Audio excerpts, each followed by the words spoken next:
요한복음 3장입니다.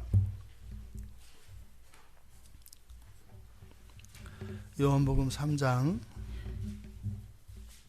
16절부터 21절까지 우리 같이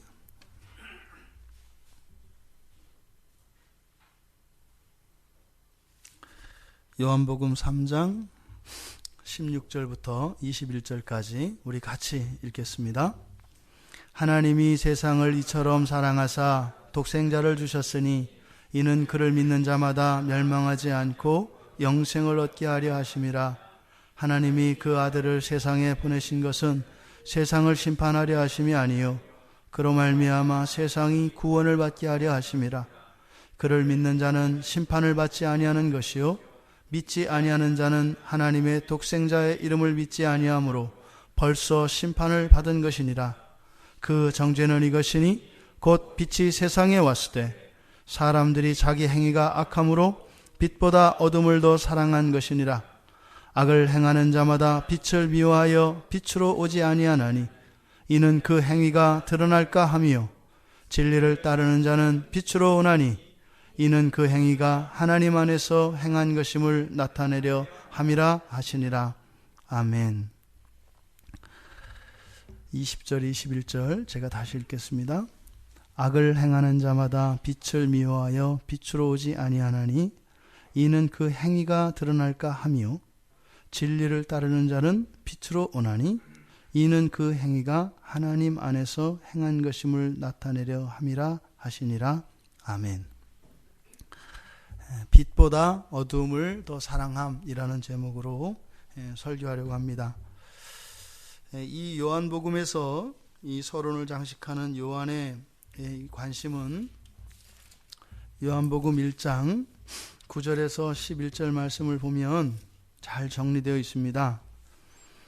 참빛 곧 세상에 와서 각 사람에게 비추는 빛이 있었나니 그가 세상에 계셨으며 세상은 그로 말미암아 지은 바 되었을 때 세상이 그를 알지 못하였고 자기 땅에 오매 자기 백성이 영접하지 아니하였으나. 요한이 하고 싶은 이야기는 그겁니다. 빛이신 예수 그리스도가 이 세상에 오셨고 세상은 그분을 영접하지 않는다는 겁니다. 아담과 하와가 어제 우리가 살펴보았던 것처럼 죄를 짓고 난 뒤에 여호와의 소리를 듣고 나무 사이에 숨습니다. 심지어는 여호와께서 그 이름을 직접 거명하며 부르실 때 아담아 아담아 이렇게 부르시는데도 하나님 앞에 나오지 않습니다. 그리고 핑계를 댑니다. 벗어서 부끄러워서 두려워서 하나님 앞에 나갈 수 없습니다. 이렇게 이야기를 합니다. 아담이 에덴 동산에서 쫓겨났고 그 아담의 후손들로 이어지는 그 역사가 계속 흘렀습니다. 까마득한 시간이 흘렀습니다. 그리고 바로 에덴 동산에서 거느리셨던 그 여호와 하나님이 사람의 몸으로 이 세상에 오신 것입니다. 유구한 시간이 흘렀습니다. 그런데 오늘 성경은 요한을 통해서 말씀하시는 것은 여전히 그 하나님을 영접하지 않는다는 겁니다. 에덴 동산에서 여호와의 낯빛을 피했던 그 아담에게 일어났던 일이 오늘날 이 세상에도 동일하게 계속되고 있다는 겁니다. 오히려 어떻게 해요? 점점점 그 악은 자라가서 오히려 나오지 않는 정도가 아니라 대적하고 오히려 하나님을 향하여 원망하고 저주하는 단계까지 이르렀습니다. 이것이 이 세상이라는 거죠. 그래서 이 세상은 빛으로 오신 그 하나님 예수 그리스도를 맞아들이지 않는 정도가 아니라 차라리 잊혀진 존재이기를 원한다는 겁니다. 차라리 안 계신 분이 되었으면 좋겠다는 겁니다. 그래서 우리가 우리의 악한 본성대로 그렇게 살아가기를 원한다는 겁니다. 빛이 있으라 라고 말씀하셨던 그 말씀이 빛으로 오셨다고 합니다. 바로 오신 이유는 우리들의 마음의 어둠을 몰아내고 그 하나님이 창조하시고 보시기에 심히 좋았다고 하셨던 그 창조 세계를 회복시키기 위하여, 재창조를 하기 위하여 빛으로 오신 것입니다. 그런데 우리는 거부한다 이 말입니다.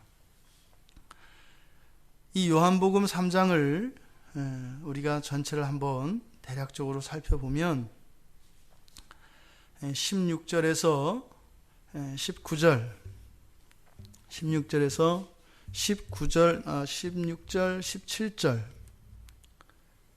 15절부터 이는 그를 믿는 자마다 영생을 얻게 하려 하심이니라.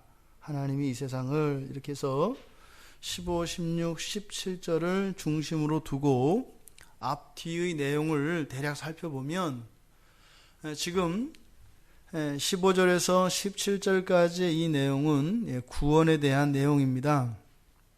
그래서 숨을 수밖에 없는 이 세상, 오히려 하나님을 원망하고 대적하게 된 이 세상, 그 아담의 원죄 이후로 그렇게 된 겁니다. 점점점 커져버린 이 세상, 이 세상을 하나님께서 구원하시기 위하여 바로 사람으로 오셨다라는 겁니다. 그런데 그 앞에까지의 내용은 바로 사람들의 죄인된 상태들에서 얘기를 하고, 또 그 이후 18절 이후부터는 그 결과에 대해서 이야기를 합니다. 그러니까 하나님이 오셨을 때 낯빛을 피하고 오히려 숨고 대항하며 하나님을 향하여 원망하는 그런 인간들의 상태를 앞에서 이야기를 합니다. 그것을 유대인의 지도자요 바리새인인 니고데모를 등장시켜서 얘기합니다. 왜 그랬을까요? 지금 이 편지, 이 서신서를 읽고 있는 유대인들 가운데 사람들 사이에서 선하다고 여겨지는 사람, 대표적인 사람을 세운 겁니다. 이 니고데모라고 하는 사람은 신앙적으로, 인격적으로, 사회적으로 모든 면에서 완전한 사람입니다. 오늘날 여러분들이 어쩌면 신앙 공동체 안에서 존경받을 만한 사람입니다. 바로 이 사람을 등장시켜서 이 세상이 하나님을 영접하지 않을 뿐더러 오히려 하나님을 거스르며 대항할 것이라고 하는 이야기를 펼쳐갑니다. 그런데 복선이 있지요. 니고데모가 앞에 보면 언제 찾아와요? 2절에 밤에 찾아온다고 합니다. 뒤에 가면 빛보다 밤을 더 사랑한다고 해요. 밤에 찾아옵니다. 그런데 이 니고데모가 예수님을 인정을 해요. 왜요? 아무도 할 수 없는 표적을 증거로 삼아서, 이거는 아무리 생각해도 예수님은 하늘로부터 오신 분이라고 하는 것을 의심할 수가 없는 거예요. 이렇게 사실로만 보면 하나님이 맞다 이 말입니다. 그런데요, 믿어지지가 않는 거예요. 본인이 알고 있는 율법들과 구약의 내용들과 이런 것을 맞춰보면 딱 맞아 떨어져요. 그런데요, 안 믿어지는 거예요. 안 믿어지는 정도가 아니라 싫은 겁니다. 그냥 싫어요. 여러분들도 그렇잖아요. 그냥 싫은 거 있잖아요. 그게 우리들의 속성이거든요. 진리는 이유가 없습니다. 그냥 싫어요. 여러분들 생각을 해보세요. 하나님 말씀이 여러분들의 삶 속에 피해를 끼치는 게 있어요? 여러분들의 신앙생활이 실제적으로 여러분의 삶에 손해를 끼쳐요? 그러니까 여러분들이 의지적으로 실천하지 않으면 손해보지 않을 수 있어요. 좋잖아요. 기도해서 기도 응답받고 오히려 더 챙길 수 있잖아요. 뭐 얼마든지 기복적으로 신앙생활하는 분들 많지 않습니까? 그런데 왜 싫어할까요? 이것이 세상의 속성이라고 요한은 이야기를 하는 겁니다. 이유 없어요. 이 니고데모는 예수님을 믿지 않을 수 없어요. 답답한 거예요. 차라리 좀 믿을 수 없는 허점이나 이런 게 있으면 그거로 결론을 내렸으면 좋겠는데, 자기가 알고 있는 율법과 구약 성경을 아무리 들여도 이게 맞아 떨어져요. 그런데요, 싫어요. 예수가 메시아인 게 싫다 이 말이에요. 그러니까 자기가 알고 있는 이런 구약 성경의 계시들이 아무리 맞다고 이야기해도 내가 싫으면 싫은 거예요. 우리들이잖아요. 한만 성경 얘기도 여러분들이 싫은 건 싫잖아요. 그거는 그래서 설명될 수가 없어요. 왜요? 나도 모르는데, 자기도 모르는데 그걸 어떻게 설명을 하겠어요? 그래서 이 니고데모에게 예수님이 하는 얘기는 다 뭐냐면, 안 된다는 거예요. 알 수 없다. 너 증언을 받지 못한다. 믿을 수 없다. 들어갈 수 없다. 알 수 없다. 다 이 얘기예요. 이 앞에까지는. 그런데 계속 물어보죠. 어떻게, 어찌 그런 일이. 그러니까 물어보지 말라는 거예요. 설명해줘도 모를 거고, 그것이 확실하게 설명되어지면 오히려 네가 더 짜증날 거라는 거예요. 어차피 안 믿기로 작정하고 있는데, 그래서 안 믿기 위해서 몸부림치는 너에게 그러한 설명이 무엇이 필요가 있겠느냐. 그러면서 지금 이 문단의 중간에 21절까지 문맥 안에서 구원에 대한, 하나님께서 독생자를 보내셨다. 그래서 그를 믿는 자마다 어떻게 해요? 멸망치 않고 영생을 얻게 하셨다. 그래서 세상을 구원받게 하려고 한다. 이렇게 이야기한다 이 말입니다. 뭐예요? 바로 에덴 동산에서 끊겼던 하나님과의 사귐의 재개를 말하는 겁니다. 그것을 통해서 어떻게 해요? 온 창조세계 전체가 회복되어진다는 겁니다. 그리고 18절부터는 바로 앞에서 이야기했던 그런 사람들, 즉 믿을 수 없는 사람들의 전형적인 특성이 뭐예요? 모르는 거예요. 안 믿어지는 거예요. 들어갈 수 없는 거예요. 아닌 거예요. 무조건 모르겠는 거예요. 이번 주일에 우리 청년들이 이렇게 한번 뒤집어졌었죠. 무조건 아닌 거죠. 무조건 모르는 거죠. 여러분들 작년 12월 달과 올해 12월 달 여러분들 연속성이 있습니다. 아마 이거는 우리 교회에 계속될 것 같아요. 제가 개척교회, 이제 우리가 교회 개척을 하고 시작되면서 뭐냐면,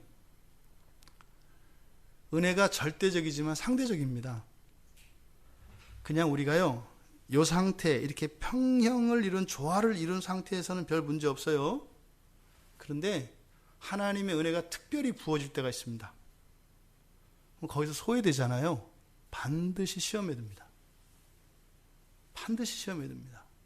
근데 그것은 시험 든다는 것은 경고하는 의미가 아니라 뭐예요? 시험은 무엇을 위해서 온다고요? 성숙을 위해서 온다고 그랬죠. 기회가 온다 이 말입니다. 시험 들지 않게 열심히 은혜 받으세요 이 얘기 아니에요. 시험이 올 것인데 그 시험이 왔을 때 어떻게 하라는 거예요? 성숙을 향해서 그 시험을 이용하라 이 말입니다. 반드시 옵니다. 이것이 지금까지 그러니까 올해, 작년부터 올해까지 우리가 사경회를 하고 특별한 이런 시간을 가졌을 때 그런 은혜의 증거들이 분명히 나타났었고, 또 그거로 인한 반대급부적인 일들이 일어났어요. 지금 우리가 12월 달 한 달을 사경회로 기도회로 가고 있습니다. 아직 이제 3분의 1 지점이잖아요. 밥하는 것 같아서 지금 아직 익지도 않았잖아요. 여러분들이 특별한 기대감을 가지시고 이 한 달의 기간을 여러분들이 참여하시고 열심으로 설교 듣고 기도하고 이렇게 하시기를 바라요. 그래서 정말로 하나님의 은혜로 우리들의 힘과 우리들의 신앙의 수준으로는 뛰어넘을 수 없는 그런 도약이 여러분들의 신앙과 여러분의 삶 속에, 그리고 앞으로 인생에 실제적으로 펼쳐지기를 바랍니다. 바로 이러한 세상에서 이렇게 믿지 못하고 진리를 알 수 없고 그것을 싫어하고 들어갈 수 없는 이 사람들의 결과는 심판과 정죄다라고 이야기를 합니다. 심판과 정죄.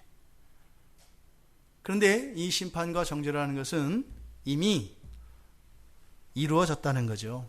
왜요? 하나님이 찾아오셨는데요. 하나님 앞으로 나가지 않았어요. 그 이미 이루어진 거잖아요. 에덴 동산에 여호와 하나님께서 아담과 함께 사귐을 위해서 나타나셨습니다. 이미 숨는 순간 어떻게 된 거예요? 이미 스스로 심판을 받고 스스로 정죄를 당한 겁니다. 왜요? 하나님과의 사귐을 통해서 그에게 허락되어지는 그런 유익과 하나님의 신령한 은혜들로부터 박탈당했기 때문이에요. 페널티로 주는 게 아니다 이 말이에요. 하나님은 복의 하나님이셔서 그 하나님과 함께하지 않음으로써 이미 심판 가운데 들어가는 게 된다 이 말입니다. 정말로 여러분들의 인생과 올해 한 해를 신앙 안에서 점검하고 되돌아보시기를 바라요. 근데 이건 무슨 말이냐면 여러분들이 가지고 있는 어떤 고정관념과 확정 지어놓은 이 틀 안에서 하라는 게 아니에요. 내가 확정 지어놓은 이 틀을 좀 더 많이 채우기 위해서 이렇게 하라는 게 아니라 그것 자체를 허물하는 겁니다. 그럴 때에라야 비로소 우리 안에 있는 이런 찌꺼기들과 악의 요소들, 하나님과의 사귐을 방해하는 그것을 발견할 수가 있어요. 공존이 안 돼요. 반드시 그것이 해결되어야만 됩니다. 지금 오늘 성경에서 이야기하는 내용 뭐예요? 아무도 예수 그리스도를 받아들일 수 없다. 진리를 반기지 않는다. 이 얘기는요, 신자나 불신자 모두에게 적용되는 겁니다. 신자와 불신자를 가늠할 때는 뭐예요? 구원과 그리고 유기에 대한 이야기가 되겠죠. 구원 받고 못 받고 되겠죠. 그 믿음이. 그런데 이 요한복음은 실제로 믿지 않는 불신자들을 위해서 쓰여진 책이 아니에요. 이렇게 해서 이 책을 많이 퍼뜨려서 예수 많이 믿게 하고 교회로 사람 불러들이려고 한 책이 아니에요. 누구예요? 1차적인 수신자들은 바로 예수 믿는 사람들입니다. 예수 믿는 사람들에게 지금 이 얘기를 하고 있어요. 그러니까 뭐예요? 예수 믿었다고 끝났다고 생각하지 마라. 여전히 예수를 믿고 난 뒤에도 우리의 그러한 악으로 향하는 그 어둠을 사랑하는 밤을 사랑하는 그 본성이 우리에게는 마치 그것이 자연스러운 우리의 삶의 습관과 같이 그렇게 길들여져 있어서 그렇게 가게 되어 있다는 거예요. 그럼 어떻게 해요? 빛으로 부르심을 받았는데 자꾸 어둠을 향하여 가게 되어 있다. 이 말을 하는 겁니다. 18절에 보면 그를 믿는 자는 이렇게 되어 있고요. 또 21절에 가보면 진리를 따르는 자는 이렇게 되어 있습니다. 그러니까 믿는 자와 진리를 따르는 자 같은 말이죠. 예수를 믿는 사람, 그를 믿는 사람 또는 진리를 따르는 사람 똑같습니다. 근데 18절과 21절에서는 반대로 서술하고 있어요. 그를 믿는 자는 이러이러하지 않다. 또 그 진리를 따르는 사람은 이러이러하다. 그래서 이러한 것과 이러하지 않은 것을 설명을 하는데 그를 믿는 자는 심판을 받지 않는다고 합니다. 그러니까 심판받지 않는다는 것은 뭐예요? 달리 말하면 구원받는다는 거죠. 구원받는다는 건 뭐예요? 지금 우리가 사귐이라는 주제로 이야기하고 있지 않습니까? 바로 아담으로부터 끊겼던 이 하나님과의 사귐이 재개되는 것을 말해요. 누가? 그를 믿는 자는. 아담이 나무 사이로 숨은 뒤에 하나님 앞에 다시 나가 그 사귐이 이루어졌다 안 이루어졌다? 안 이루어졌다는 거예요. 예수 그리스도를 믿음으로써만 그 사귐이 다시 열린다는 겁니다. 그런데 그 사이에 믿는 자에 대한 이야기가 심판받지 않는 것, 또 빛으로 나오는 것, 이렇게 앞뒤로 믿는 자에 대한 이야기가 있는데 그 속을 감싸고 있는 것은 뭐예요? 믿지 아니하는 자, 악을 행하는 자예요. 그러니까 신자들에 대한 이야기입니다. 예수를 믿었습니다. 심판받지 않습니다. 또 예수를 믿고 의지합니다. 예수의 말씀을 따라갑니다. 끊임없이 어디로 가요? 빛을 향하여 간다고 얘기를 합니다. 그런데 믿지 않은 자, 18절 하반절에 믿지 아니하는 자는, 그리고 20절에 악을 행하는 자는, 이들은 어떻게 한다고요? 정죄받고 심판을 받는다라는 거예요. 근데 심판받고 정죄받는다는 게 그 이유에 대해서 말하는데 19절에서 뭐라고 합니까? 자기 행위가 악하기 때문이라고 해요. 근데 이때 사람들이 할 때 이 사람은 전체 사람들이에요. 이렇게 안 믿는 사람들의 행위만 악하지 않습니다. 이미 아담의 원죄 아래, 그 후손들은 아담의 원죄 아래 있기 때문에 모든 행위가 우리는 악합니다. 원리적으로. 또 이 행위가 이렇게 악하기 때문에 우리들은 뭘 좋아한다고요? 빛보다 어둠을 사랑한다고 이야기를 해요. 근데 그 사랑하는 이유가요, 드러내기 때문이라고 합니다. 악한 행위가 드러나기 때문에 어둠을 사랑한대요. 그러니까 뭐예요? 이 악한 행위를 버릴 마음이 있어요, 없어요? 없는 거예요. 드러나면 버려야 될 거 아니에요. 우리 신자들 얘기를 하니까요. 여러분들 안에서 죄가 발견되면 어떻게 해야 돼요? 버려야 되거든요. 왜요? 고통스럽거든요. 마음이 아프거든요. 그러니까 어떻게 한다는 거예요? 어둠을 사랑한다는 게 뭐 이렇게 음침한 데 찾아들어가고 뭐 이렇게 신앙생활 안 하고 이 얘기하는 게 아니에요. 여기서 말하는 어둠을 사랑한다는 것은 뭐예요?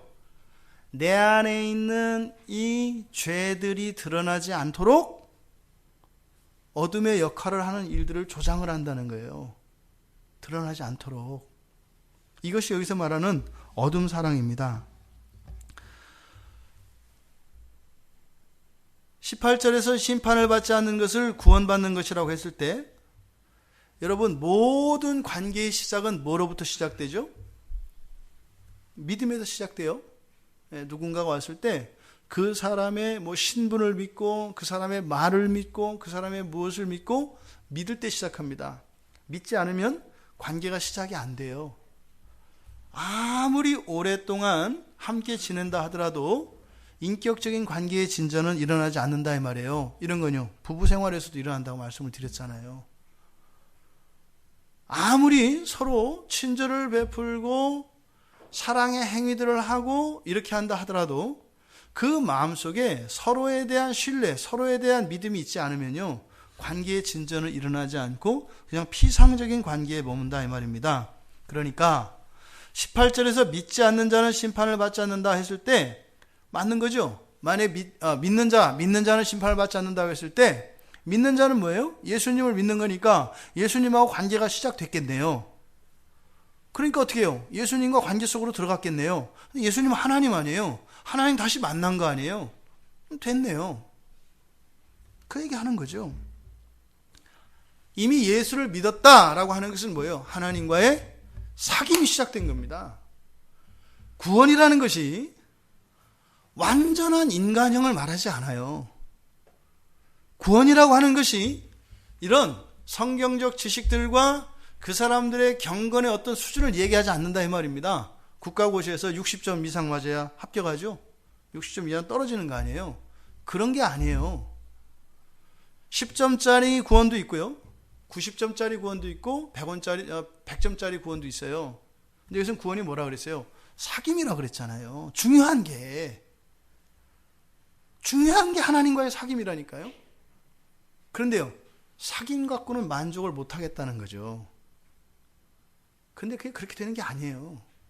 하나님과의 인격적인 이런 사귐 속에서 성화의 진전이 일어나는 것이지, 어떤 이런 것의 결과로 하나님이 만나주고 이런 게 아니다 이 말이에요. 세상은 그렇죠. 좀 신분이 있고 좀 영향력이 있는 사람이라야 아무나 가서 만나주잖아요. 안 그런 사람은 안 만나주잖아요. 우리 주님은 안 그래요. 누굴 만나요? 예수를 믿는 사람은 언제든지 만나준다 이 말이에요. 그러니까 심판이 없죠. 그런 의미에서 이 사람이 그러니까 21절에서는 어떻게 해요? 진리를 뭐하는 자? 따라가는 자예요. 따라가는 자. 무슨 말입니까? 진리를 따라 살아가는 사람이에요. 진리를 따라 살아가는 것은 그건 뭐예요? 예수님하고 사귀는 거 아니에요. 예수님에서 빛이라 그랬잖아요. 그러니까 빛으로 나오는 거예요. 이렇게 진술하고 하고 있지만 사실은 이게요. 예수 그리스도를 믿는 순간 이 모든 일들이 동시에 일어나요. 물론 그 이후에도 믿음으로 계속 성장하는 일이 계속 일어나야 합니다. 더 깊이 그 빛 속으로 걸어가며 빛에 더 감화받아서 우리의 내면과 신앙이 더욱 정결케 되어져야 합니다. 그러니까요. 믿지 않으면요. 인격적인 관계가 맺어지지 않아요. 심판이라고 그랬잖아요. 이 심판은 언제예요? 아담에게 내려진 그 심판이에요. 그러니까 여러분들이 예수 안 믿으면요. 하나님과 사귐을 가질 수 없어요. 왜요? 안 나가요.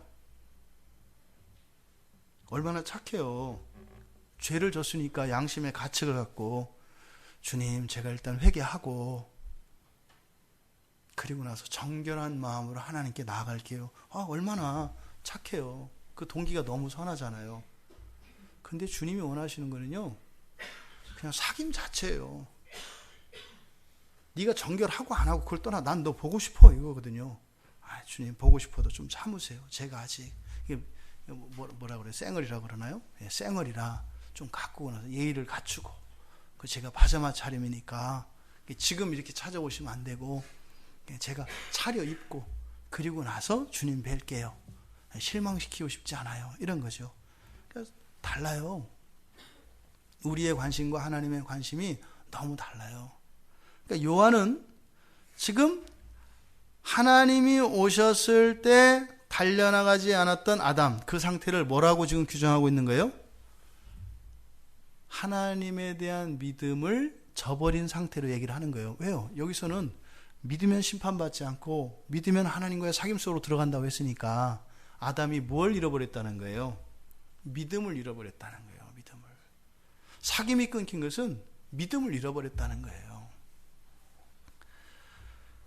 창세기 3장 10절에서 우리가 살펴보았던 것처럼 벗었으므로 두려워하여 숨었나이다. 요한은 여기서 아담이 이렇게 벗었으므로 두려워하여 숨었나이다 이렇게 말은 했는데 그 말 자체, 다시 말해서 그 아담이 범한 그 악, 그 죄악 때문에 안 나간 게 아니라 뭐 때문에 안 나갔다는 거예요? 여호와 하나님을 믿지 못했기 때문에 안 나갔다는 거예요. 이 말은 바꿔 말하면 뭘까요? 그냥 나갔어도 돼요? 안 돼요? 된단 말이에요. 가서 어떻게 해요? 하나님 죄송해요. 잘못했어요. 그러니까 우리는 그걸 알잖아요. 왜? 그 계시의 빛이 점점 드러나서 하나님의 성품을 우리가 아니까. 근데 아담은요. 완전한 인간이거든요. 하나님 창조는 완전한 인간이에요. 그러니까 우리가 알고 있는 것보다 더 완전한 하나님에 관한 지식이 있었어요. 그러니까 아담은요. 갈 수 있었다 이 말이에요. 근데 너무 하나님을 알았기 때문에 어쩌면 그것이 자기에게 독이 됐는지도 모르겠어요. 그러니까 지금 분명히 요한은 그렇게 얘기하는 거예요. 믿지 못했기 때문에 안 나갔다는 거예요. 하나님께.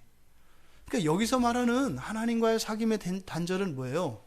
왜 아담이 믿지 못했을까요? 믿음이 없으면 그 행위가 드러나는 것을 두려워한다고 얘기를 합니다. 지금 요한이 이 요한복음에서 진술하고 있는 이 내용도 그때의 이야기와 동일해요. 동산나무 사이에 숨었던 첫사람, 동기가 같아요.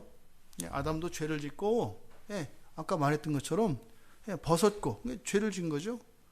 벗었고 두려워서 숨었다 그래요. 그러니까 지금 여기서 요한이 진술하고 있는 이 내용도 왜 사람들이 빛을 영접하지 않고 주님께 나아가지 않는다 그래요?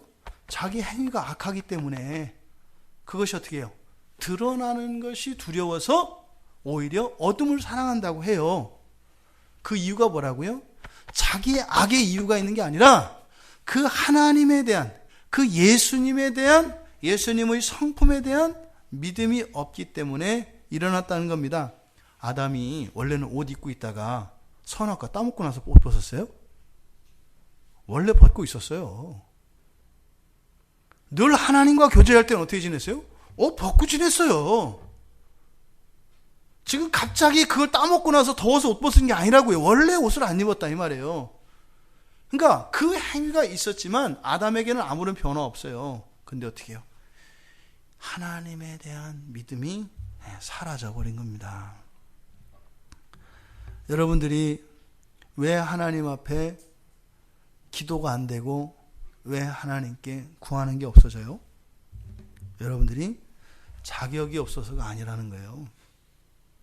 여러분들이 바빠서가 아니라는 거예요. 여러분들이 피곤해서가 아니라는 거예요. 왜요? 믿음이 없다는 거예요. 믿음이 없어졌다는 거예요. 믿음이 없어지면 그렇게 된다고 지금 여기서 얘기를 하는 겁니다. 그러니까 여기서도 마찬가지죠. 지금 예수님이 빛으로 오셨는데 이들이 자기들이 행위가 악했기 때문에 숨었다 그랬잖아요. 그럼 이 얘기가, 그럼 예수님이 오시기 이전에 이스라엘 사람들은 안 악했어요? 원래 악했어요. 근데 왜 이 사람들이 왜 그랬을까요? 원래 다 악한 거 서로 알면서 뭘 두려워했다고요? 드러나는 게 싫었다 이 말이에요. 드러나는 게. 알려지는 게 싫다 이 말이에요. 알려지면 있고 안 알려지면 없는 게 아니잖아요. 그냥 있는 건 있는 거 아니에요. 근데 우리도 그러잖아요. 알려지는 걸 싫어하죠. 그러니까 우리 교회는 알려지기를 바라는 거예요. 제가 알기로는 그런 교회 없거든요. 저는 못 들어봤어요. 근데 정말 우리는 포기하지 않았으면 좋겠어요.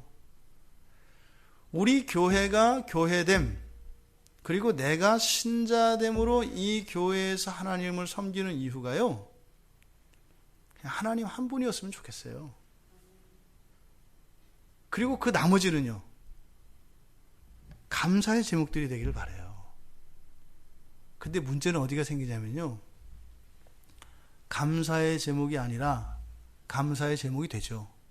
그런데 감사할 거리가 없으면 어떻게 되는 거예요? 문제가 있다고 생각하는 거예요. 이게 지금 한국 그리스도인을 완전히 덮고 있는 생각입니다. 왜 나한테 감사할 거리를 안 주세요? 이거예요. 그럼 문제가 있다는 거예요, 교회가. 우리가 지금 바라보아야 할 것은 뭐예요? 자꾸 하나님으로부터 숨으려고 하는 아담 이후에 지금 감추고 있는, 숨어 있는 우리가 하나님 앞에 우리를 드러내는 게 관건이다 이 말이에요. 우리의 관심은 거기에 있어야 한다니까요. 그런데 자꾸 어떻게 해요? 그 나무 사이에 숨어서 소꿉장난 하는데 관심이 있다 이 말이에요.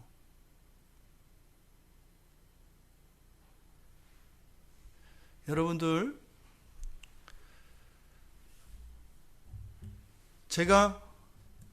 우리가 같이 함께 교회를 세워가면서 이제 지체들과 이런저런 얘기들을 나누고 다른 교회 분들 상담을 하고 이렇게 하면서 제가 느꼈던 것, 지금까지 깨달았던 것 중에 가장 심각한 오류와 문제가 뭐냐면 교회론에 대한 오해예요.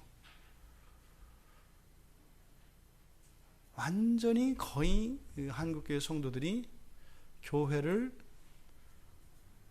정말 모르는구나. 정말 모르는구나. 교회가 나를 만족시키는 기관으로 알아요.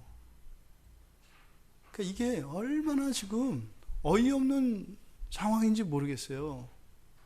교회는 여러분들이 세워가는 거예요. 교회는 여러분이거든요. 맨 처음 내가 예수를 만나잖아요. 그러면 신앙 안에서 내가 숨었던 나를 하나님 앞에 자꾸 드러내며 하나님 앞에 자꾸 가게 됩니다. 그러면요, 내 안에 감추어졌던 이런 것들이 하나님 앞에 드러나며 하나님의 은혜로 이것이 치료되고 회복되어지며 정결해져 가요. 그러면 나 하나 추스릴 정도가 됩니다. 그러면 뭐라고 그래요? 성인이라고 하는 거예요. 성인. 그럼 결혼하잖아요. 그죠? 결혼해서 그때는 어떻게 해요? 나 하나 추스리기 위해서 살던 사람이 공동체를 추스리며 공동체를 이뤄가면서 사는 거예요. 그래서 결혼을 꼭 해야 된다니까요.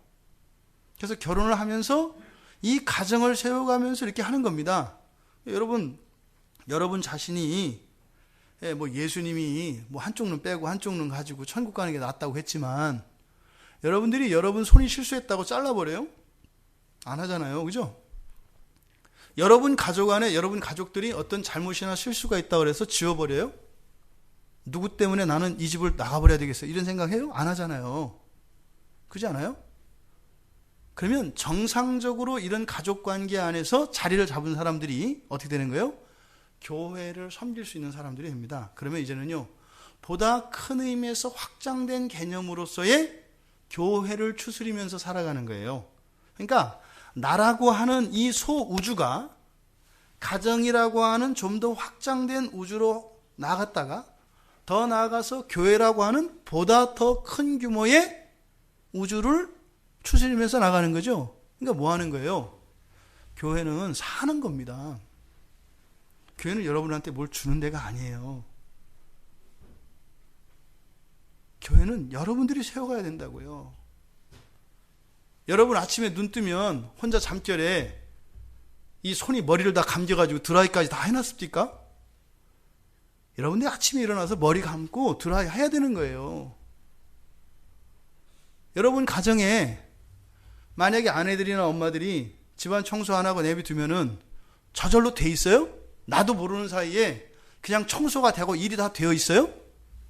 그렇게 안 돼요. 교회는요. 그냥 있으면 저절로 돼요? 아니라니까요. 지금 왜 여기서 빛과 어둠을 얘기하면서 이 얘기를 하냐면 여러분 안들에 있는 어둠을 사랑한다라고 하는 이것은 뭐예요? 점점 확장되어져 가는 나 자신으로 빛으로 나가야 돼요. 처음에는요, 나 개인으로 나가죠, 하나님께. 그리고는 어떻게 해요? 가정으로 나가야 돼요. 더 큰 빛으로 간단 말이에요. 그 다음은요, 교회로 가야 돼요. 그런데 어떻게 한다? 자꾸 뒤로 미룬다 이 말이에요. 뒤로. 교회로 나가다가 문제가 있는 것 같으면 어디로요? 가정으로 딱 감춰버린다 이 말이에요. 그러다 가정에 문제 있는 것 같으면 어떻게 돼요? 나로 한다 이 말이에요. 나만 의롭죠? 여러분이 빛과 어둠이라고 하는 이것이 여러분들의 삶 속에서는 어떻게 적용되는지 얼마나 교묘하게 이것이 작용하는지 여러분들이 깨달으셔야 돼요. 우리가 진리를 따라간다, 빛을 따라간다라고 하는 것은요, 나를 더 확장시키면 어떻게 됩니까? 더 자세히 보이잖아요. 그죠? 현미경으로 이렇게 보면, 돋보기로 보면 커 보이잖아요. 그러니까 나로 나갈 때와 가정으로 나갈 때 어떻게 해요? 속이 더 잘 보여요. 나 하나로 있을 때는 안 보이는데 가정 전체로 나가면 한 개인으로서는 안 보였던 게 가정 전체로 보면 보인다 이 말이에요. 근데 가정으로서는 안 보였던 게 교회 전체로 보면요, 그대로 나오는 거예요. 우리 교회 형편이 여러분 가정의 형편인 게 받아들여지세요? 교회가 여러분 가정의 확장이에요.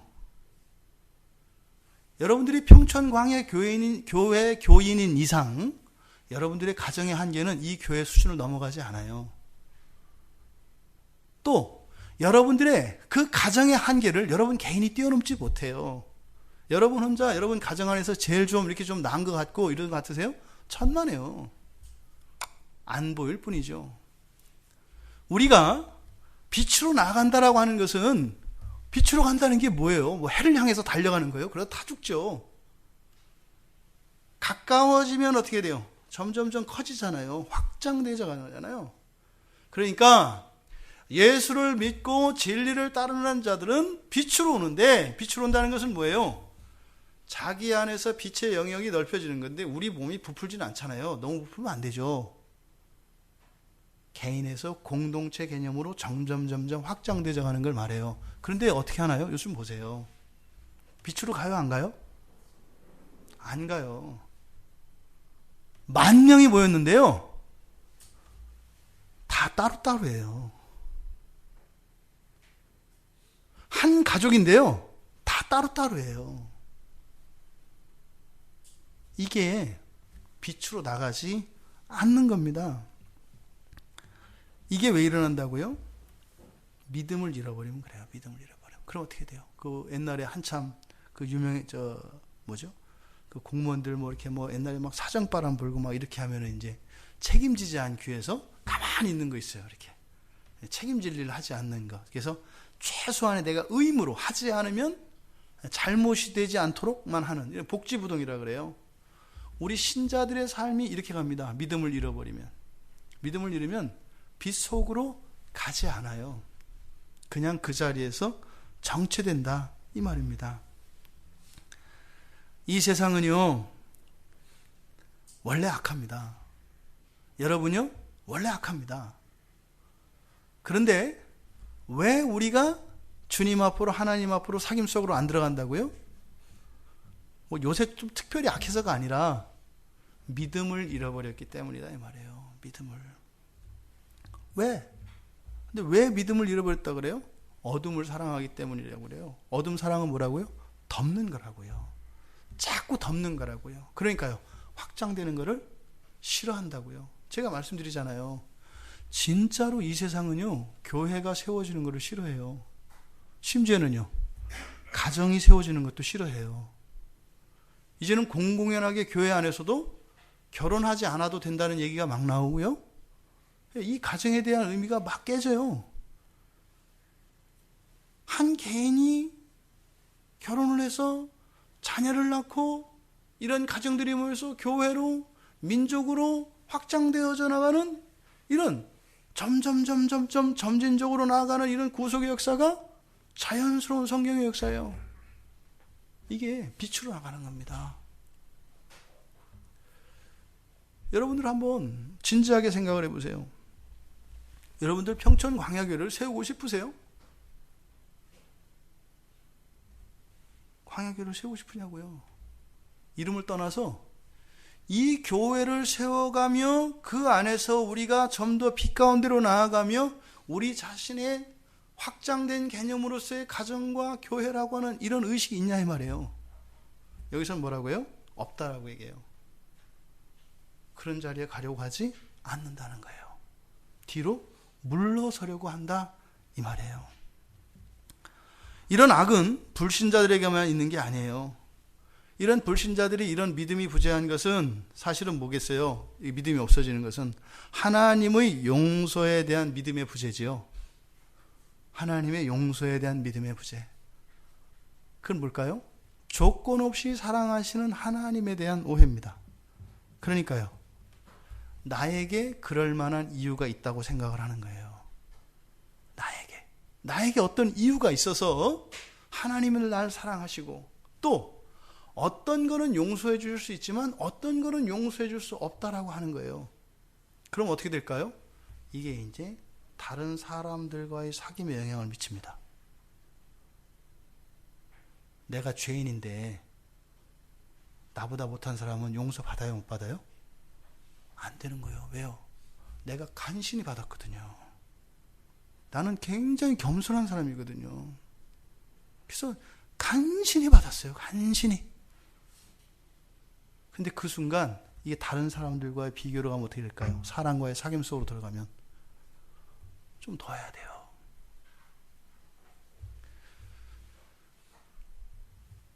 교회 공동체 안에서 이 어둠이 어떤 역할을 하는지 이 관계를 보면 알아요. 우리가 누누이 얘기하는 게 뭐죠? 앞선 사람이 어떻게 하자? 뒤처진 사람으로 맞추자. 믿음이 좀 큰 사람이 작은 사람을 맞추자. 더 많이 아는 사람이 더 모르는 사람을 맞추자. 이건 할 수 있다 이 말이에요. 근데 어둠은 어떻게 해요? 그렇게 안 해요. 절대로 그렇게 합쳐지고 이렇게 확장되어짐으로써 더 가까이 빛 가운데 나아가는 것을 원하지 않습니다. 근데 우리 교회만큼은 포기하지 않고 다 같이 갈 수 있게 되기를 바라요. 그러니까 이것이 드러나는 게 싫어요. 이런 게. 내 마음속에 있는 이런 마음이 드러나는 게 싫다고요. 그러니까 어떻게 돼요? 책임을 전가한다고요. 책임을 전가한다고요. 나는 그러고 싶은데 그럴 수 없는 이유들에 대해서 책임을 전가한다고요. 우리가 가지고 있는 의는 그리스도로부터 전가된 의죠. 우리는요. 내게 있는 악을 그리스도께 드렸잖아요. 그럼 그리스도께만 드려야 돼요. 다른 사람들은 그 죄를 감당하지 못해요. 내 안에 있는 죄를 묵여가지고 다른 사람들한테 이렇게 전가시킨단 말이에요. 얼마나 우리가 알량한가 보세요. 우리가 기도하고 하나님 앞에 가서는 죄인입니다. 나는 용서받을 수 없는 자입니다. 하면서 잠깐 하나님만 자리 비우시면 어떻게 돼요? 바로 줄 세우잖아요. 왜? 내가 커트라인 딱 걸린 사람이니까 나 밑에 있는 사람들은 이거는 문제가 있는 거예요. 그때는 그게 뭐예요? 이제 정의의 칼을 드는 거죠. 왜?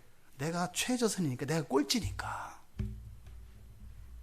이런 일들이 여러분들의 삶 속에 여러분의 신앙 안에 평생 있을 거라는 거예요. 왜요? 믿음이 없기 때문에요. 하나님은 모든 걸 용서하십니다. 그리고 하나님의 사랑은 하나님 자신에게 사랑의 이유가 있습니다. 그런데 이런 악, 이런 것은 신자 안에도 있죠. 분명히. 그죠? 그래서 세상은 빛으로 오신 예수를 영접하지 않아요? 그러면 우리 신자들, 예수를 믿는다고 하는 사람들은 예수님이 오시면 다 영접하나요? 어떤 신자도 부분적으로라도 예수님에 대해서, 진리에 대해서 거부감이 없는 사람 없어요. 염려하지 마세요. 다 가지고 있어요. 여러분만 그런 거 아니에요. 다 있어요. 다. 그런데 어떻게 해요? 그걸 감추기 위해서 악을 저질러요. 그걸 감추기 위해서. 어떤 특정한 부분적인 악이 내게 있는 것을 감추기 위해서 어떻게 해요? 거기에 고상한 명분들을 붙여서 오히려 어둠을 조장시킨다, 이 말입니다. 행위가 선해야 한다면 신자들도 빛 대신 주님께 다가가서 사귐 속으로 들어갈 수 있는 사람 아무도 없습니다. 우리에게 무슨 그런 선한 행위가 있어요. 신자들이 이렇게 빛으로 오는 이유에 대해서 성경은 뭐라고 이야기하냐면 하나님 안에서 행했기 때문이라고 그래요. 하나님 안에서 선하게 행했다고 하지 않아요. 똑같은 악이에요. 똑같이 문제가 있어요. 그런데요, 빛으로 오는 자들은요, 하나님 안에서 행했다는 거예요. 그러니까 다시 말해서 그 행위가 어디에 있었다? 하나님과의 사귐 속에 있었기 때문이다, 이 말입니다. 우리가 빛으로 나가고 하나님과의 사귐 속으로 나갈 수 있는 것은 바로 그리스도 예수를 믿으면 그리스도 예수와 사귐이 있고, 그리스도 예수와의 사귐이 있다는 것은 그리스도 예수와 연합되어진 것이고, 그러면 그리스도의 의가 우리에게 전가돼요. 그래서 우리가 하나님 안에서 그렇게 사귐을 누릴 수 있는 거다, 이 말입니다. 그러니까 알잖아요. 쉬워요. 교회 다니는 사람과 안 다니는 사람 뭐 이렇게 달라요? 안 다르잖아요. 다 알잖아요. 그런데 교회 다니는 사람은 하나님과 사귀고 안 다니는 사람은 안 사귀잖아요. 왜요? 예수 그리스도를 믿고 안 믿고 차이라니까요. 유교나 다른 종교나 철학과 학교 교육이 얼마든지 사람들의 제대로 된 사람을 가르쳐요. 만들어낸단 말이에요. 그거 아니라니까요. 예수 그리스도를 빛으로, 즉 창조의 주요, 재창조의 주요, 나의 구세주로 인정하는 거예요. 어렵지 않아요. 그래서 이러한 악이 여전히 있음에도 불구하고 그리스도 안에서 하나님과의 사귐 속으로 들어갔을 때 여기에서 내가 변화가 일어나는 거예요. 내가 바뀌는 게 아니라. 그런데요, 자꾸 이렇게 바꾸어서 옷 갈아입고 화장 고치고 헤어스타일 바꾸고 이렇게 하고 자꾸 하나님 만나러 가려고. 그거는 제비들이 하는 짓이에요. 그렇게 안 해도 돼요, 주님이랑은. 중요한 것은 하나님과의 사귐이다 이 말입니다. 그러니까 뭐예요? 사귐 자체가 선이에요. 하나님과 함께 하는 것 자체가 선이라고요. 그게 우리를 바꿔요. 그럼 볼까요? 우리 행위가 악하기 때문에 숨는 게 아니라 드러나기 때문이라 했잖아요. 그럼 그걸 감추려고 우리는 더 어떻게 해요? 어둠을 사랑한다 그랬잖아요. 여러분이 누군가와 성경 공부를 한다 그래요. 이렇게 성경 공부하는 일은 선한 일이에요, 악한 일이에요? 분명 선한 일이에요, 이거는. 그런데 그것이 정말 그리스도를 믿는 믿음 안에서 하지 않고 자기의 의를 가지고 자기의 행위로, 다시 말해서 그리스도를 믿는 믿음 안에서 그 하나님 안에서 하는 행위가 아니라 단지 그냥 성경이라고 하는 책을 공부하는 것이었다고 쳐요. 그거는 선해요, 악해요? 악하다고 얘기하는 거예요. 그렇게 되면 그 순간 어떻게 돼요? 이 사람이 성경을 공부한 것 때문에 공부하지 않는 사람들은 절대 안 나는 거예요. 그게 어둠을 사랑해요. 왜요? 내가 성경 공부한 이게 악이 아니라는 것을 감추기 위해서 어둠을 사랑한다니까요. 사랑은 뭐예요? 어둠을 퍼뜨린다고요. 근데 어떤 두 사람이 그리스도인이에요. 뭐 흠도 많고 아직도 극복되지 못한 여러 가지 결함이 있어요. 근데 이 사람들이 예수 안에서, 극단적인 비유입니다. 뭐 우리나라 그리스도는 술을 안 마시는 걸로 돼 있잖아요, 그죠? 그런데 신앙 안에서 술 마시면서 자기들의 죄를, 극단적인 비유예요. 술 마시라는 얘기가 아니에요. 그러니까 죄를 졌다 이 말입니다. 죄된 행동을 했다 이 말이에요. 악한 행동을. 그런데 어떻게 해요? 양심의 가책을 받으면서 이렇게 하면서 했다 이 말이에요. 그러면 이것은 어떻게 돼요? 오히려 그것으로 인해서 어둠이 더 드러나고 어둠이 깊어지는 게 아니라 어떻게 된다고요? 빛이 더 드러나게 돼 있다 이 말이에요. 신앙 안에서 하면. 우리의 중심에 하나님이 있지 않으면은요, 어둠을 사랑하게 되어 있다고요. 모든 게 다 본성적으로 신자라 할지라도 우리들 안에 있는 악을 감추기 위해서 어둠을 사랑하는 이런 일들이 일어나지 않기를 바랍니다. 진리를 따르는 자가 빛으로 오는 이유는 분명히 악하고 선하고의 기준이 아니라 하나님 안에서 행해졌기 때문이라고 해요. 하나님 안에서 뭐라고요? 사귐이라 그랬잖아요. 하나님과의 사귐 안에서 일어나는 이 모든 일들은 다 선합니다. 비록 지금은 부족할지라도 여러분들의 생각과 여러분들의 입에서 나오는 모든 말들이 하나님 안에서 일어나는 것이라면 그것은 어둠을 물리치고 빛을 더 드러내게 될 겁니다. 빛 가운데로 나갈 겁니다.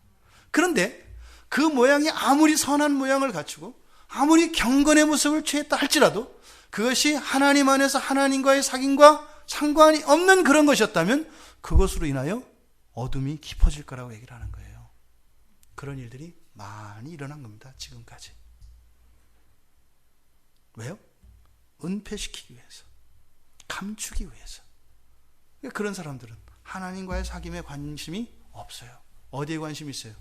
행위에 관심이 있다고요. 그러니까 다른 사람보다 좀 더 선한 것 같은 행위, 다른 사람들보다 좀 더 경건한 것 같은 무엇, 하나님과 상관없는 자기 행위에 근거를 두면 누구도 하나님과의 사귐 속으로 들어갈 수 없습니다. 여러분들이 교회 공동체 안에서 지체들과의 모든 관계의 이유가 다른 지체들에게 이유가 있다면 그것은 어둠을 사랑하고 어둠을 확장시키는 일에 기여하게 될 겁니다. 어떠한 명분으로도요. 예를 들어서 가르치는 교사가 아이들을 가르치는데 하나님 안에서 하지 않아요. 그럼 어떻게 돼요? 그 안에는 어둠이 더 깊어질 거란 겁니다. 왜요? 자기가 하나님 안에 있지 않은 것을 감추기 위해서 그것을 어둠으로 덮어버리기 때문이에요. 여기서 말하는 어둠은 이렇게 비성경적이고 이런 철학적이고 이런 얘기하는 거 아니에요. 거기는요, 성경 지식과 교리적 지식과 본인의 어떤 경건의 수준과 이런 것들이 사용될 거라고 말하는 거예요. 태생부터 우리는 주님을 영접할 수 없고 주님을 영접하기를 싫어하도록 태어나 있습니다. 빛보다 어둠을 더 사랑하는, 그러니까요, 우리 가정과 나의 내면과 우리의 가정과 교회와 이 나라에 빛으로 가득 차기보다는 어둠이 깊기를 원해요. 왜요? 그래야 우리가 활동하기가 편하니까요. 그래야 우리는 힘을 쓰니까. 어느 누구도 자신의 행위와 힘으로는 하나님과 사귐 속으로 들어갈 수 없다는 것 기억하시기 바랍니다. 주님을 찾는 자들, 그들을 주님이 이름을 부르세요. 1장에 보면, 지금 여기 3장인데 바로 앞에 요한복음 1장과 2장에 있는 내용, 요한복음 1장에 있는 내용들은 예수님이, 세례 요한이 예수님에 대해서 증거하고, 또 세례 요한이 증거하고, 또 제자들이 증거해서 예수님께 제자들이 나오는 장면입니다. 그랬을 때 예수님이 어떻게 해요? 그들의 이름을 부르세요. 사귐 속으로 초청하세요. 그리고 2장에서는 혼인잔치 얘기가 나와요. 물론 이 가나의 혼인잔치는 여러 가지 신학적인 의미도 있고 여러 가지 주제로 볼 수 있습니다만, 바로 뭐예요? 모든 사귐의 클라이막스는 뭐죠? 남녀 간의 혼인이에요. 바로 1장에서 제자들을 부르시고 이렇게 하는데 2장에서 뭐래요? 혼인잔치가 열려요. 근데 이거는 지금 예수님이 혼주가 아니죠? 그렇죠?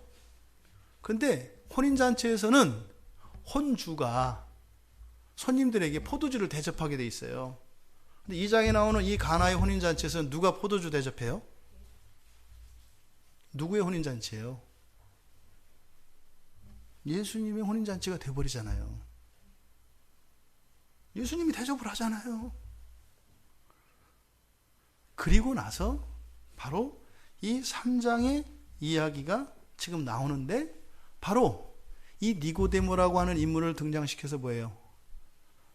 도저히 주님을 받아들일 수 없다.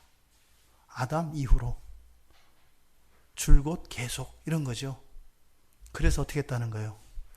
하나님의 독생자 예수 그리스도를 보내주셔서 그를 믿는 자마다 멸망치 않고 영생을 얻도록, 예수 그리스도를 믿는 자가 이제는 더 이상 심판이 있지 않도록 했다는 거예요. 그럼 예수를 믿었다는 건 뭐라고요? 하나님과의 사귐 속으로 들어간다고요. 하나님과의 사귐 속으로 들어간다는 건 뭐라고요? 나의 삶의 모든 활동과 행동들, 생각들을 늘 하나님 관점에서 살아가는 거예요. 이게 없으면요, 우리의 악이 드러나지 않도록 은폐하기 위해서 어둠을 사랑하게 된다는 거예요. 교묘하게 속어가 넘어가요. 교묘하게. 그러니까 이 하나님과의 사귐이라는 것은 우리의 신앙생활뿐만 아니라 우리의 일생을 살아가는 궁극적인 목적이 될 수밖에 없다, 이 말입니다. 믿음 없이는 그래서 주님께 악한 행위들을 여러분들이 말씀드릴 수가 없어요. 여러분들이 기도하다가 왜 기도가 안 돼요? 믿음이 없기 때문이에요. 믿음이 없기 때문이라고요. 왜 하다가 기도가 끊기냐고요? 믿음이 없기 때문이라고요. 왜요? 본인 안에 있는 악한 행위들을 감추려고. 요새 내가 영적으로 슬럼프라 기도가 안 돼. 그게 아니라 여러분 안에 있는 악을 감추려고 하는 거예요. 이렇게. 우리에게는 본성적으로 하나님에 대한 두려움이 있어요. 그래서 하나님과의 사귐 속으로 들어가는 일이 너무나 중요합니다. 여러분, 히브리서 기자가 11장 6절에서 믿음 없이는 하나님을 기쁘시게 하지 못한다. 하나님께 나아가는 자는 반드시 그가 계신 것과 자기를 찾는 이들에게 상을 주시는 분이라는 것을 믿어야 한다. 나갈 때 우리 뭐 들고 나가요? 죄 들고 나가잖아요. 하나님 제가요, 뭐 이렇게 자랑 갖고 얘기할 때 있죠. 대부분은 우리가 들고 가는 선물 보따리가 되게 죄거든요. 메이드 인 죄. 그 안에 보따리 내용물은 악. 뭐 이렇게 돼가지고 그거 들고 가잖아요. 근데 그걸 가져가면요, 하나님이 바꿔주신다는 거예요. 뭘로? 상으로. 우리가 이렇게 하나님과의 사귐 속으로 들어가는 것, 실천적으로 뭐가 있을까요? 기도입니다. 기도. 그러니까 기도는 그 자체가 선해요. 기도 자체가. 그래서 하나님과의 사귐 속으로 들어갈 수 있는 이 기도가 여러분들의 평생에 함께하기를 원합니다. 그때요, 조심할 것은 어떻게 해요? 우리가 본성적으로 어둠을 사랑한다는 거. 왜요? 악이 드러나는 것을 감추기 위해서.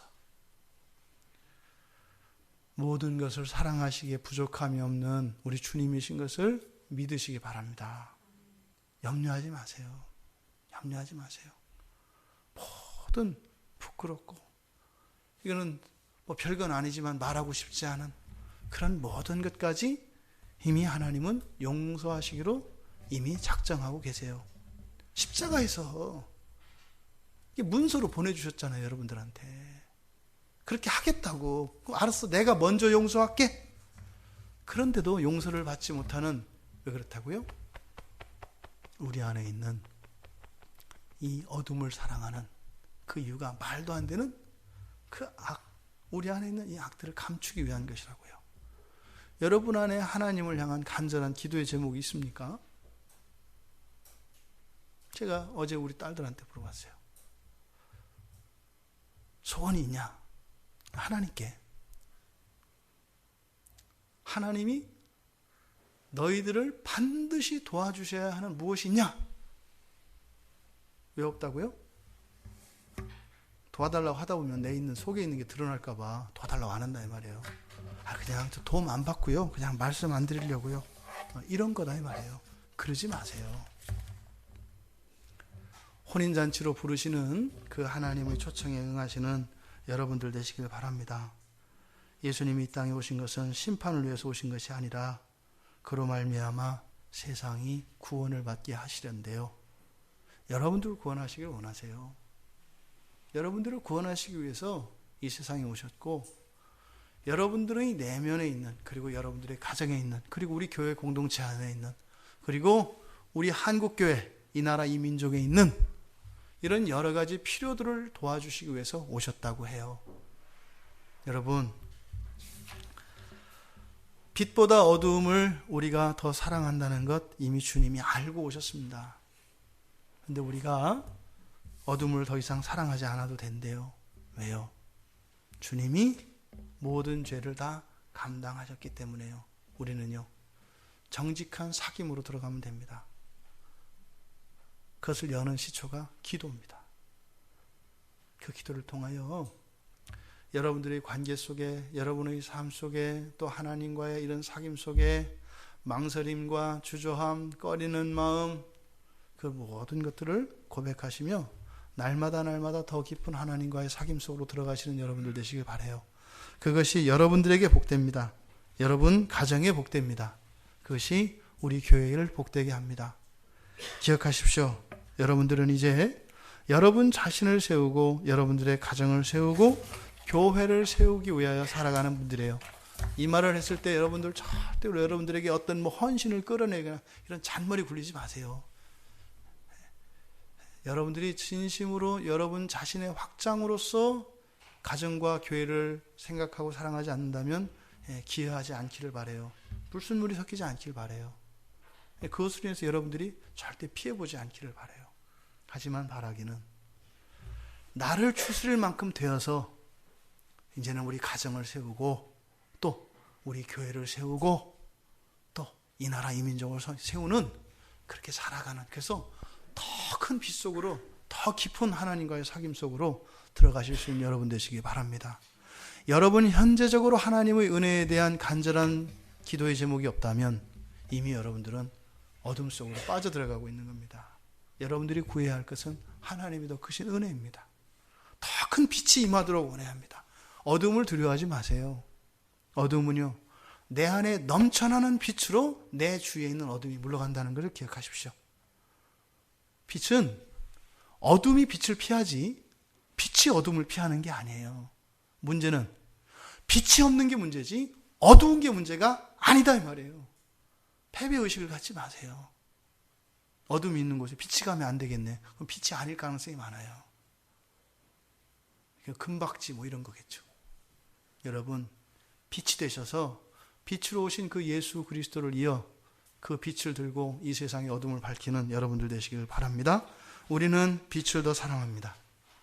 빛보다 어둠을 사랑하다는 것은 예수 그리스도를 만나기 이전입니다. 왜요? 그때는 우리 그럴 수밖에 없었어요.